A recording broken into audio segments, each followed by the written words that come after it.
Hello, everyone. I am ZHAO Chuang. Let's color the Alamosaurus. Alamosaurus was a colossal animal, and we can design the main color of its body gray. On these relatively long parts, such as the neck and tail, we can draw gray and white stripes. Since it was gigantic, when coloring, we can consider creating some light and shadow to show the sense of volume and weight of this animal. We can make it feel like an elephant we see in the sun on the African grasslands. Under the strong sunlight, this animal will be shaped to have a sense of volume and weight by light and shadow. When creating light and shadow, we may encounter some challenges, such as its shadow and the shape of the dark parts of its body, which we should simplify to make it easy to draw and accurately reflect the sense of volume of this animal at the same time. In addition, we should pay attention to what the colors are like in light and shadow. If it has some patterns on the body, when two colors, gray and brown, exist simultaneously, what will these two colors look like in the bright area? And these two colors would change into two other colors in the dark area.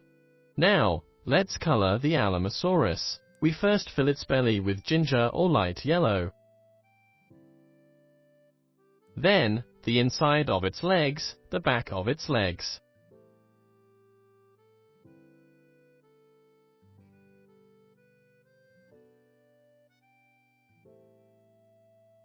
Fill in the entire back half of its tail with this color.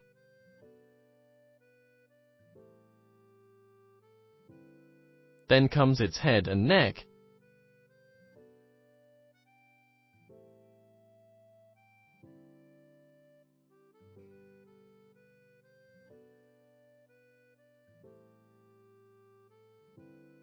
Extending to its chest. The whole neck can be filled with ginger first, and later, we will use a darker color to fill the pattern.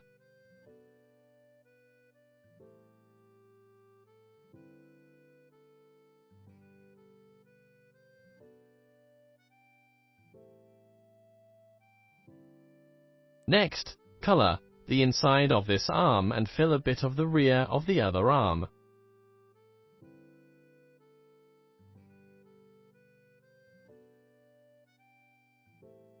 Now, we use orange or similar colors, such as earthy yellow or light brown, to represent its shadow.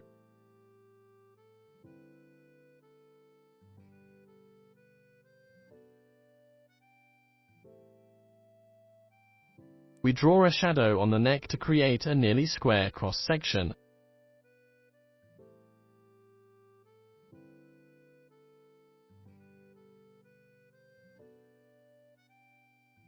Then, let's color its chest and the inside of its arms. This shadow also appears on the underside of its belly, legs, and tail.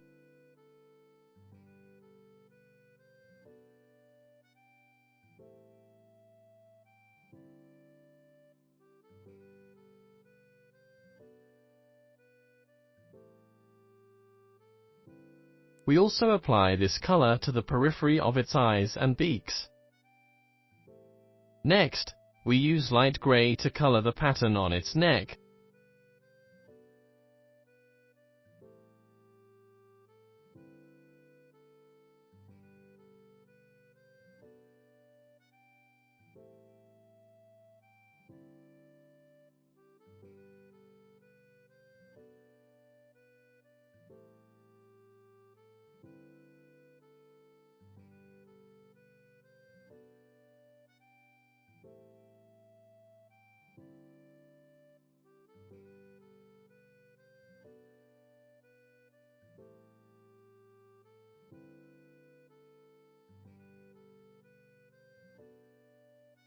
Now, we come to the body. We start with the forelimbs.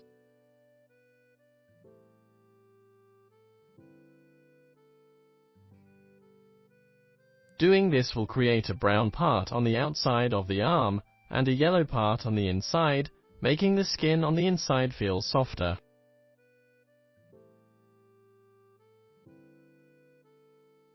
When coloring the back, we should slightly avoid these big spikes.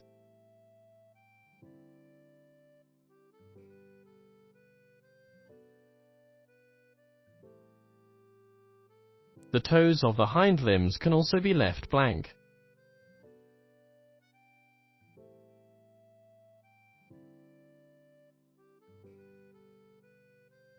Then, there is the tail. To the rear of the tail, we can use gray to draw circular patterns.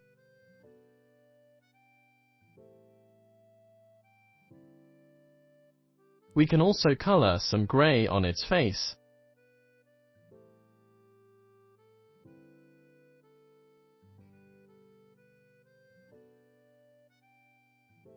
This part can be made gray to connect the pattern on the top of its neck. Then, we'll create the shadows with a dark gray. The shadow on the belly should be connected to the lower shadow on the orange belly.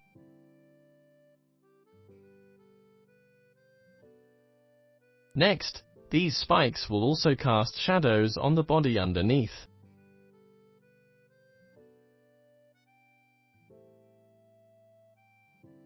We can draw the connection between the gray pattern on the neck and the shade of the yellow part.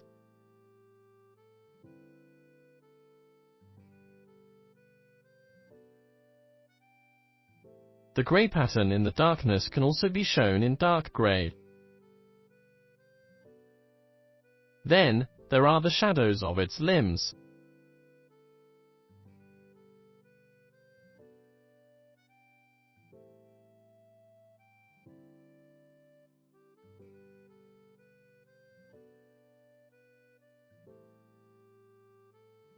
The gray pattern on the tail also has dark gray shading underneath.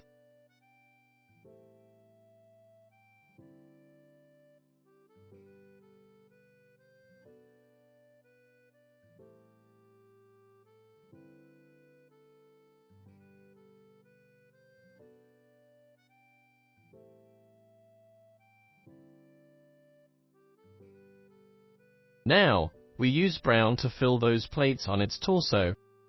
When filling in these plates, we can leave a white edge at their upper part to create a feeling of light shining through.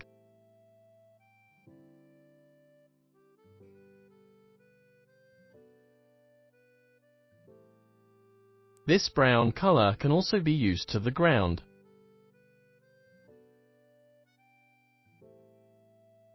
Then, we use a lighter brown to embellish the highlights just left on the spikes.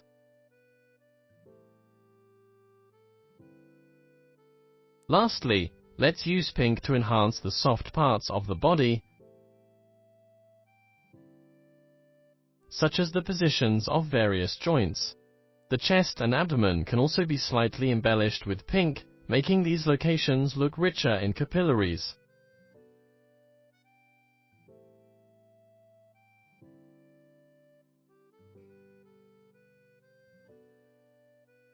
In this way, we've finished coloring this Alamosaurus.